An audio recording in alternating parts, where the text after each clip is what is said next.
இனி தேர்தல் வியூகம் வகுக்கப் போவதில்லை என பீகாருக்கே பெட்டியை கட்டிய பிரபல ஸ்ட்ராட்டஜிஸ்டின் தமிழ்நாடு வருகை மாநில கட்சிகளுக்கு அதிர்ச்சி கொடுத்திருக்கிறது. பனையூரில் நடந்த சந்திப்பு சித்தரஞ்சன் சாலை வரை அதிர்வலைகளை அனுப்பியிருக்கிறது. வந்து சென்றது யார், அவர் வருகையால் அரங்கேற போகும் அரசியல் மாற்றங்கள் என்னென்ன என ஏற்கனவே விவாதங்கள் கொடிகட்டி பறக்கின்றன. பீகார் மாநிலம் ரோட்டாஸ் மாவட்டத்தில் உள்ள கொனார் என்கிற குக்கிராமத்தில் வளர்ந்த பிரசாந்த் கிஷோர் ஐக்கிய நாடுகள் சபையின் பொது சுகாதாரத்துறையில் பணியாற்றியவர். இவரது மனைவி ஜானவிதாஸ் அசாமை பூர்வீகமாக கொண்ட ஒரு மருத்துவர். சாதாரணமாக தொலைக்காட்சி நேர்காணல்களோ அல்லது செய்தித்தாள்களோ கூட படித்திடாத பிரசாந்த் கிஷோர் திடீரென தேர்தல் வியூக வகுப்பாளராக உருவெடுத்தார். அவரது முதல் கஸ்டமரை தற்போது பிரதமராக இருக்கும் நரேந்திர மோடி தான். 2012ஆம் ஆண்டு குஜராத்தில் சட்டப்பேரவை தேர்தல் நேரம். 2001ஆம் ஆண்டு தொடங்கி முதலமைச்சராக இருக்கும் மோடி மீண்டும் பதவியை பிடிக்க பிரசாந்த் கிஷோரின் உதவியை நாடினார். இந்த தேர்தலில் பாஜக 115 இடங்களில் வென்று ஆட்சி அமைக்க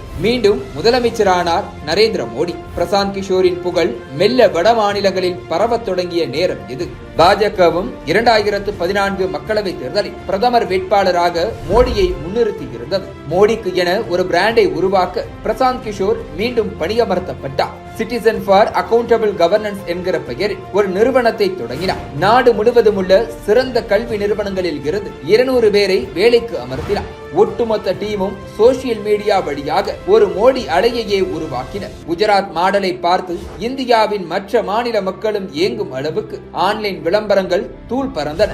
3Dயில் பேரணி, சமூக வலைதளங்களில் திட்டமிட்ட பிரச்சாரம் என களை கட்டிய பாஜக கூட்டணி தேர்தலில் வென்றது. குஜராத்தின் மோடி இந்தியாவின் பிரதமராக பதவிக்கு வந்தார். ஆனால் இந்த வெற்றிக்காக பின்னால் இருந்து உழைத்த பிரசாந்த் கிஷோர் பாஜகவை கை கழுவி விட்டு ஐபேக் என்கிற புதிய நிறுவனத்தை தொடங்கினார். இந்த முறை அவரை நிதிஷ்குமார் கண்டடைந்தார். டி ஷர்ட்டையும் ஜீன்ஸ் பேண்டையும் தூக்கி எறிந்த பிரசாந்த் வெள்ளை நிற குர்தாவுக்கு மாறி பீகாருக்குள் நுழைந்தார். சொந்த மாநிலமாக இருந்தாலும் கடுமையான சவால் இருந்தது. காரணம், ஐக்கிய ஜனதா தளம் தனது அந்திம காலத்தில் இருப்பதாக அரசியல் விமர்சகர்கள் கூறி வந்தனர். ஆனால் படுதோல்வியை எதிர்பார்த்திருந்த நிதிஷின் கட்சி 71 இடங்களில் வென்றது.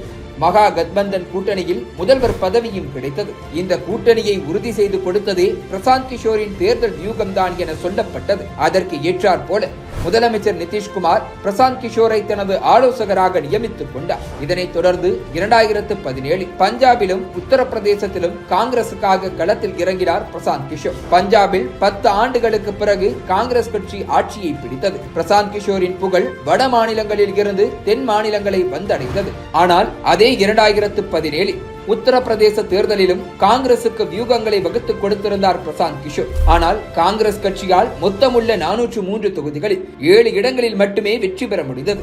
பிரசாந்த் கிஷோர் வியூகம் வகுத்து வெற்றி பெற முடியாத முதல் தேர்தலாக மாறியது 2017 உத்தரப்பிரதேச தேர்தல். ஆனாலும் பிரசாந்த் கிஷோர் மீதான நம்பிக்கை தொடர்ந்தது.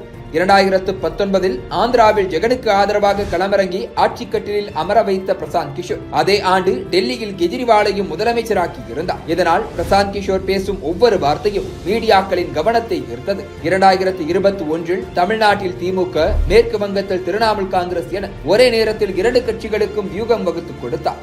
ஸ்டாலினும் மம்தாவும் மீண்டும் முதலமைச்சர் பதவியில் அமர்ந்தனர். ஆனால் அதே ஆண்டு இனி அரசியல் கட்சிகளுக்கு வியூகம் வகுக்கப் போவதில்லை என கூறிவிட்டு பீகாருக்கே திரும்பிய பிரசாந்த் நடைபயணத்தில் இறங்கினார். கடந்த சில ஆண்டுகளாக அமைதியாக இருந்து வந்த பிரசாந்த் கிஷோர் கடந்த ஆண்டு காந்தி ஜெயந்தி தினத்தன்று ஜன்சுராஜ் என்கிற கட்சியையும் தொடங்கினார். அதே நேரத்தில் தான் பீகாரில் 4 சட்டப்பேரவை தொகுதிகளுக்கான இடைத்தேர்தலும் வந்தது. இந்த ஆண்டு இறுதியில் நடக்க உள்ள பீகார் சட்டப்பேரவை தேர்தல் தான் இலக்கு என கூறி வந்தவர் திடீரென இடைத்தேர்தலில் வேட்பாளர்களை இறக்கினார். ஆனால் 4 பேர் டெபாசிட் கூட வாங்கவில்லை. நாடு புகழ்ந்த ஒரு தேர்தல் வியூக வகுப்பாளரின் வேட்பாளர்களை படுமோசமாக தோற்றது கடும் விமர்சனங்களை கிளப்பியது. இந்த விமர்சனங்களை ஓரம் கட்ட பீகார் பணியாளர் தேர்வாணையம் முறைகேட்டில் ஈடுபட்டதாக இளைஞர்கள் ஒருங்கிணைத்த போராட்டத்தில் கலந்து கொண்டார். பிரசாந்த் கிஷோரின் வருகை மீடியாக்களின் கவனத்தை போராட்டக்காரர்களின் பக்கம் திருப்பியது. இளைஞர்களுக்கு குறிவைத்த பிரசாந்த் கிஷோருக்கும் இது நல்ல வாய்ப்பாக மாறியது. இப்படி பீகாரை மட்டுமே குறிவைத்திருந்த பிரசாந்த் கிஷோர் திடீரென தமிழ்நாட்டுக்கு விஜயம் செய்து தமிழக வெற்றி கழக தலைவர் விஜயை சந்தித்திருப்பது மற்ற மாநில கட்சிகளுக்கு அதிர்ச்சியை கொடுத்திருக்கிறது. இனி அரசியல் கட்சிகளுக்கு வியூகம் வகுப்பதில்லை என பீகாருக்கே சென்றவர் 4 ஆண்டுகளில் தமிழ்நாடு திரும்பியது ஏன்? ஏற்கனவே அவரது கிளையண்டாக இருந்த திமுகவை விட்டுவிட்டு தாவேக தலைவர் விஜயை சந்தித்தது ஏன் என பல கேள்விகள் எழுந்திருக்கின்றன. இந்த கேள்விகளுக்கான விடையை நடிகர் விஜயின் அடுத்த கட்ட நகர்வுகள் மூலம் அறிந்து கொள்ளலாம் என்கின்றனர் அரசியல் விமர்சகர்கள்.